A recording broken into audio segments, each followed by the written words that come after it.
You're going on YouTube today. I'm going on YouTube today. I will be still, if that's what you require for me to do. Just be still. Okay, that's what I'll do. Goodwill is a complex organization. I've been there for quite some time, and it's going to help, I think, frame this up a little bit if I will tell you how Goodwill operates. There are about 165 Goodwills in North America, something along those lines, and they're all autonomous organizations. We have our own board of directors, we set our own agendas, and we do our own thing. We all have territories. There are 4 different Goodwill organizations in North Carolina. Charlotte is one of those. We call it Southern Piedmont. Everyone has an assigned territory. We have 18 counties, and 5 of those counties are in South Carolina, the border of North Carolina, on the border of North Carolina, and that's our territory. The main focus that we have would obviously be in Mecklenburg County. That's where the biggest population is, and that's where our Goodwill is centered. But the most important thing there is that we set our own agendas. We decide what we're going to do, what kind of services we're going to have, what kind of programs we're going to have. And what I'm going to do is split this up a little bit. I'm going to talk about retail, our retail operations, which of course everybody is very familiar with.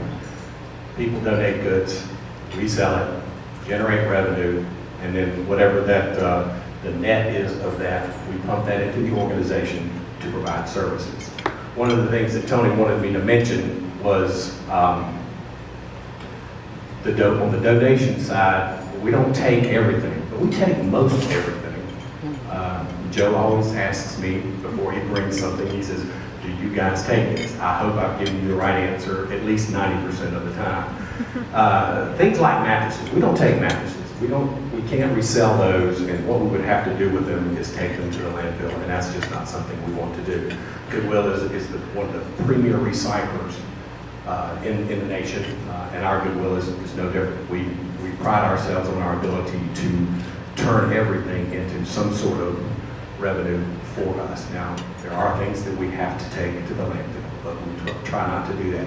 And so we will turn certain things away. The other things that we won't accept are white goods, refrigerators, washers, and dryers, and those kinds of things. If there's an electronics piece that you want to donate, it must work. We won't take it because, again, the issue here is to turn it into revenue. We want to turn what you give into revenue, and if it can't sell, then there's really no sense in us taking that. So we do have to turn certain things away when people come. And the best bet on that is to call the local store to see if what you have, if they will accept it, if it's a question. We will take pretty much everything else. Now, in terms of clothing, if it's soiled, torn, and really can't be sold, and we see that, we'll try to kindly tell you that we won't take it. But a lot of times we're not able to tell that because it comes in a bag and we'll just accept it and off we go. And in those instances, we don't send that to the landfill. We have a salvage operation, and that salvage operation generates about $2 million a year. And we call it rags, but that's what it is, and it's sold to basically the third world and those kinds of things. But we do not send that to the landfill. But numbers are boring, but I'm going to give you a couple of numbers anyway. Last year, 2011, our retail operations generated a total revenue of about $33 million. That represents about 85% of our entire revenue number. Now, last year was a bit of an anomaly. All my accounting friends here understand that when someone gives you a gift of, say, software, you have to count that as revenue, and our friends at Microsoft last year gave us $5 million worth of software. So that skewed our revenue number by $5 million. So our total revenue, including the $5 million from Microsoft and the software donation, was about $44 million. So the 33, you take the 5 out of the 44, you got 39, and then 33 million of the 39, that's about 85%. So our revenue is largely generated from retail operations. That's what drives what we do. What are you laughing at, Tony? We're not doing the math behind it. You're not? Oh no, that's probably good. You'd catch me. But I gotta be still. Keep forgetting. My normal thing is to walk around and get right in your face. But anyway, that's what it's gonna be. But you and everyone else in our community, it's your generosity, it's your promise to goodwill, so to speak, to donate to us, is what makes things happen. It really, really does. If it weren't for the donations, if it weren't for the revenue generated through our retail operations, we would not do nearly what we need to do. Any of you not-for-profits out there that receive governmental funding, that's not a whole lot of funding to mess with, to tell you the truth. But we do, but not all that much. And we are very fortunate to have our retail operations to be the financial strength and arm of our organization. There's about 21 stores. We're building another one. The newest store is in Ballantyne, and that thing is knocking the net, let's just put it that way. It's generating, the revenue numbers for that store right now, it's operating at 60% ahead of its revenue goals. And that's huge. That's huge for any store. Usually they don't come out of the gate and score like that. It's usually a ramp up, but not for that store. They really, really are doing well. All of our stores are doing well, and I'm happy for that. Of course, I would be, but I think you folks and everybody else in the community ought to be happy for that too, because now I'm about to talk about the services. The real thing that Goodwill does, as far as I'm concerned, is our mission services that we provide to folks in our communities. We're a diverse organization. We serve a diverse population.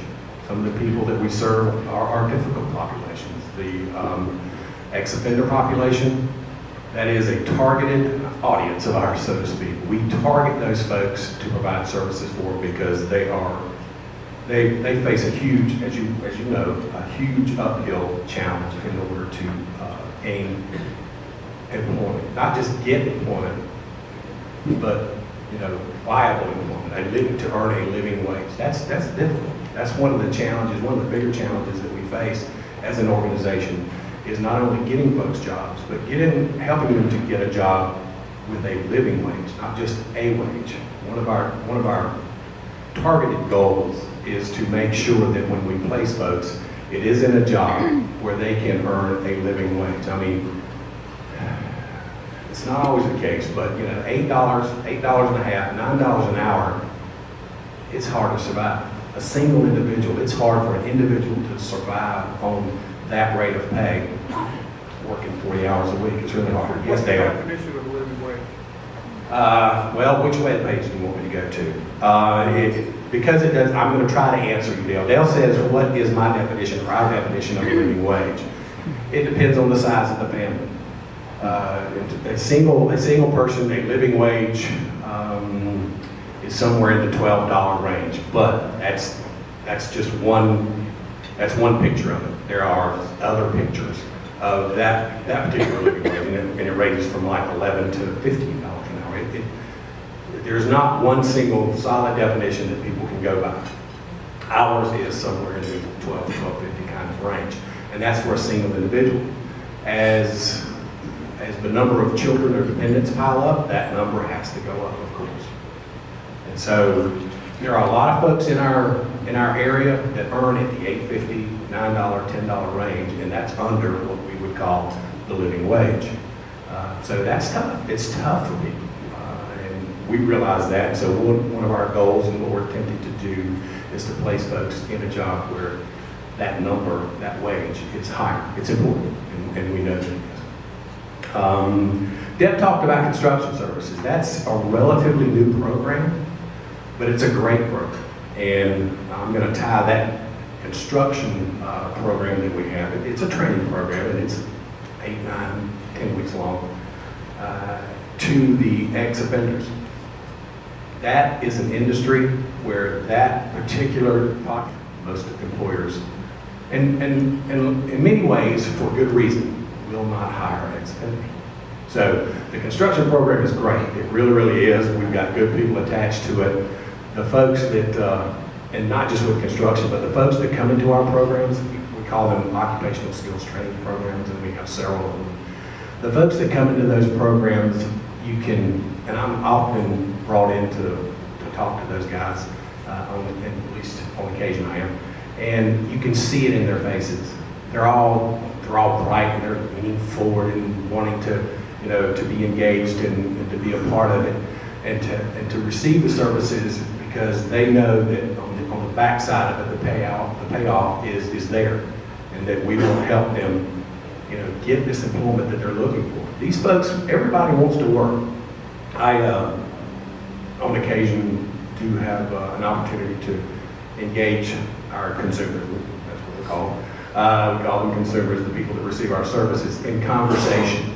And they soak all those opportunities up as well.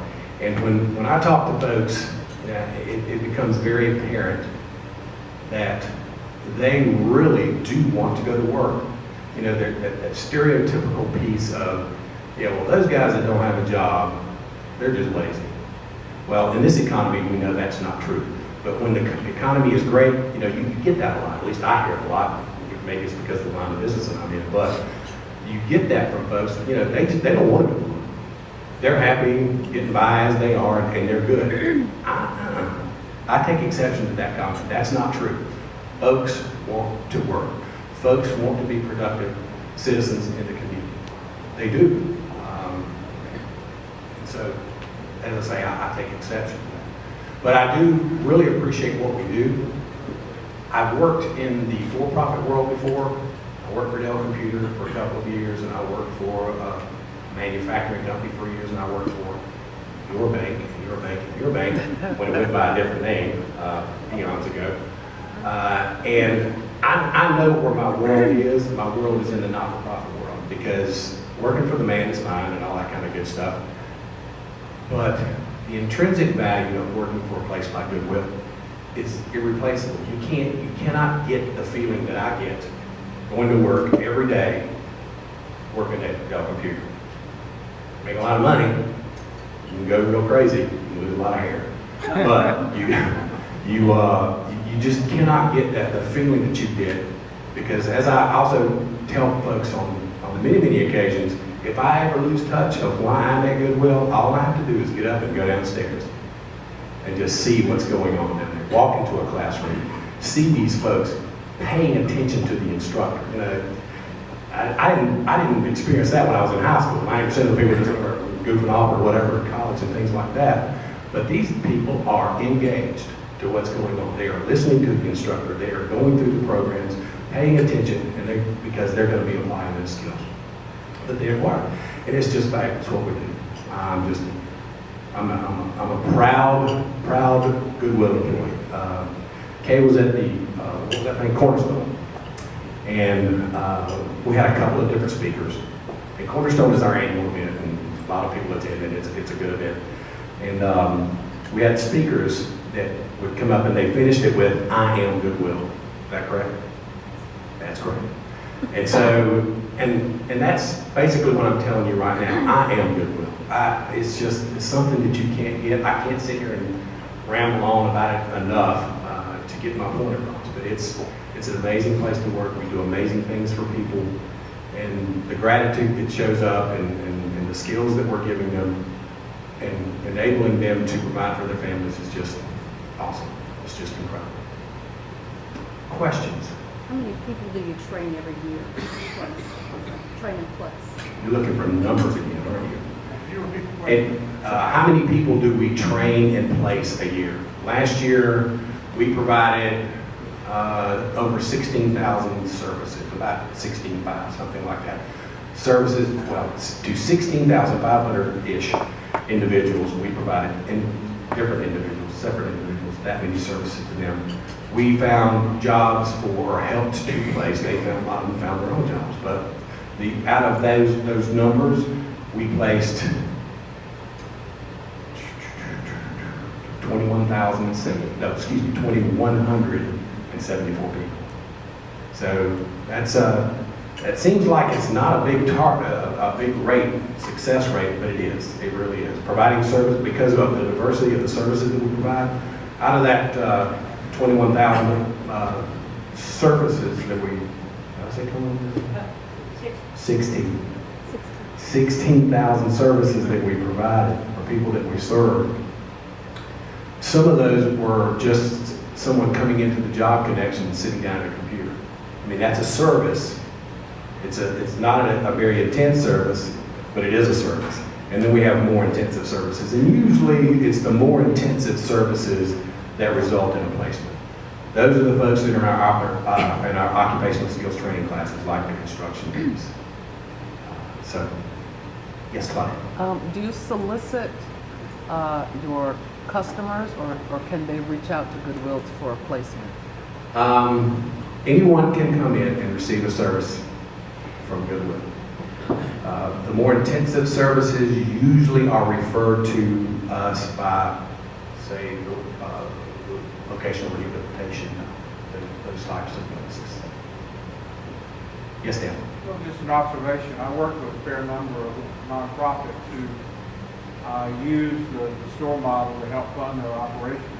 And the one example that they always mention to me is having pioneered the field, and still to model they try to emulate in Goodwill. Particular, just the whole concept, and then the way you refine it. Had a number of folks talk about drive-in donation drop-off, and how useful that is in boosting donations. Absolutely. Thank you. Thank you. I appreciate that comment. And which brings up another something that I like to speak to here on quick is that you folks have probably seen those individual donation boxes. They're about that high, and they could be gold or they could be red. That wide, or and it's just, they're unattended, they're just a box, and people come and put things in there. The reason that those have cropped up and stayed around for so long are the salvage prices. Salvage is it's an animal all of itself. It's just really different. You can get, I have been at Goodwill for almost 18 years, and I have seen salvage prices for rags, for clothing, excuse me, to be at the 1 cent, 2 cent a pound level. They are currently 20-some odd cents a pound. So that's what those boxes are.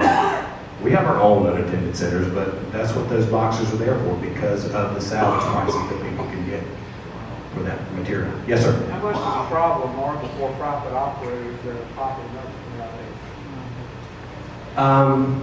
nowadays? The way we're taking them right now is more of a nuisance than anything else, because there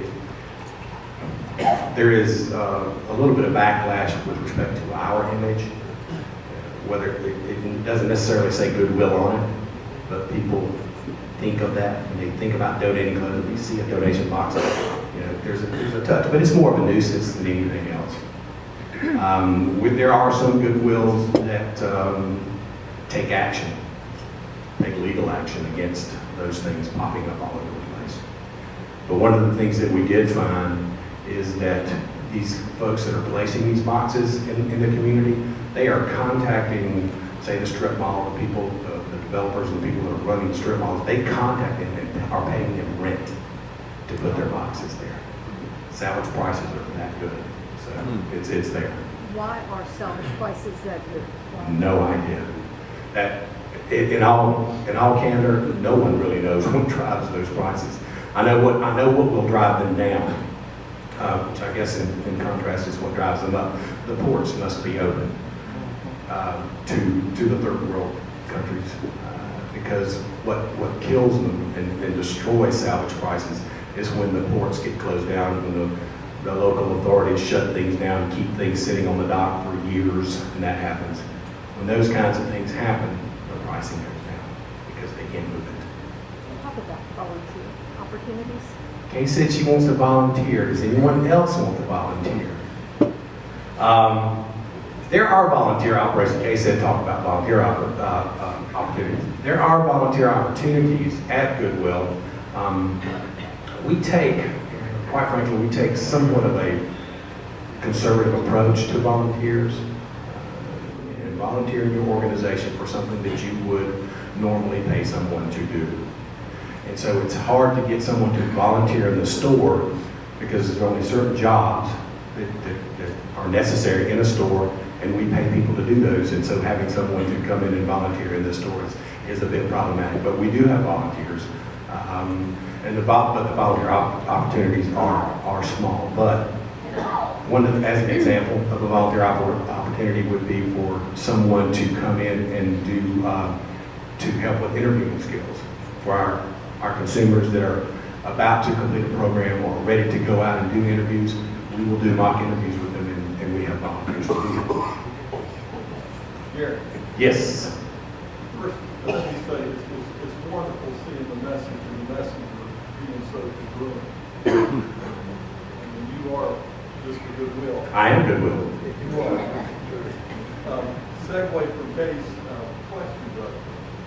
If Rotarians wanted to come down and just observe what you're doing with your customers and all, is there a time that would be good, like, I think Friday mornings, to visit? Friday mornings wouldn't be good, but no, I'm hearing your question. Absolutely, and as a matter of fact, if there's enough interest, I will be glad to do a tour to show you all of our operations. It happens a lot. We do tours of the operations, and folks come over, and if there's enough interest, I'd be more than happy, excited about doing that, actually, Red. So thanks for bringing that up. If we want to sign something up, I'll come up to me after the meeting and let's talk about it. I'll work it out. Would it be better for that meeting in the afternoon, morning, or are there evening activities? Evenings aren't good. During the day is best. When class is in session, to put it in those kinds of terms, that would be best because you can see things going on. We have a pretty big computer recycling operation in our building, and to be able to see what goes on with that, I think would be very interesting to folks. And the classroom situation, it's not really good to go in and interrupt the class and the flow too much, but we can do that. It's doable. But really, the thing to see would be we have a job connection. Everybody know what it? Probably not. A job connection is we talked about who receives services. Claudette asked the question: who can receive services? That's kind of a walk-in situation. People can walk in and receive services, sign up, and go through a small screening process and get pointed in the right direction. But they come in there just to use the computer. They come in there to get some assistance with resume writing and those kinds of things. And that's a pretty cool thing to see because that's a high traffic kind of area. People come and people go. There's about on a good day, on a big day, there could be anywhere from 100 to 140 people coming into the job connection to receive services. So it's something to see. Yes. So what sort of electronics do you recycle? Well, in terms of providing a service to the community, we take televisions because those can't hit the landfill anymore, and it's kind of difficult for the public to deal with those guys. There's only a certain number of places that you can take those and leave those to recycle them. So we take those. We recycle children's car seats, take those apart, dismantle those, and recycle those. Computers is probably the big ticket item because we do an assessment of whatever computer is donated, and we'll use the parts that are usable, memory and those kinds of things. Maybe if a hard drive is in there that's usable, we will use those and sell them as individual items, or sell the entire computer if it needs muster or if it's up to speed in order to be sold in our computer store. And we do have a store dedicated to selling computers. That's the big ticket item. Yes, John? Barry, you might want to say something, because I think most people are unaware of Goodwill's tremendous program of selling used books online. That is true. eBooks is a program that we started, I don't know, probably a year and a half ago. We do have a partnership with Habitat, and John is very familiar with that. He helped make that happen. So that is a wonderful thing. But we generate a pretty good little bit of money, and I apologize, I don't have that number in my head in terms of how much money that is. But it's 123. But that is a great operation, and it is there. Sorry. We scan the books in and we sell them online, and it has really taken off, as John has said. And again, that keeps books out of the landfill. We sell books in the stores. There's a criteria that whether it's going to hit the e-book side of things or if it's going to hit the store. So we still continue to sell the hard hard books in the stores. But the ebook piece is a phenomenal kind of operation and really does generate a lot of income for us. Plus, it also provides 3 people on a dedicated basis with jobs in our shop. Other questions? Don't let the duck scare you. Go ahead. Could you send us a link to that? I surely can. Dale send us a link to that. Sure, I can do that. Probably will be a link to our site, and then from there, we'll get the drill down into where that ebook stuff is. But yeah. Other questions? Brother Mayor, I can tell you just have something. I did. I thought you might. Do you all offer counseling services for the people walking in that are trying to plug into the training classroom? Absolutely. When folks come in, walk in off the street, and they do the pre-screening, that can lead to an intensive delivery from us to this individual of an intensive type of service, which is they're filling out, developing a file on you or whomever, on an individual, and to help them do an assessment. We have an assessment process that will assess skills and interests and those kinds of things. And then if it makes sense to plug them into one of our occupational skills training programs, then that's where it will go, or maybe straight to an employer. We're really trying to ramp up our relationship with local employers, because I found that, to state the obvious, everybody goes, yeah, sure, that makes sense. To plug into the employers and go at employment from that angle, instead of just waiting for an individual to come in and say, help me find employment. You go get an arrangement or a relationship with an employer, say, Bank of America, that would be a great relationship. And then, if you work it from that angle, you're halfway home, so to speak. Where physically does all of that activity take place? Do you have one location for all this training and so forth, or multiple locations? The majority of it takes place at 2122 Freedom Drive. We call that our Career Development Center, the majority of the services. We have a job connection, so there's services there in Gastonia, one in Concord, one in Lincolnton, and a minor satellite type operation in Shelby. Now, we are also the key partner, a major party in the operations of the Job Link, which is a really North Carolina state type program. But the Job Link is on South Boulevard, right near the Tybola South Boulevard interchange. It's a bit of a different animal, but not that much different. It's real similar to what our job connections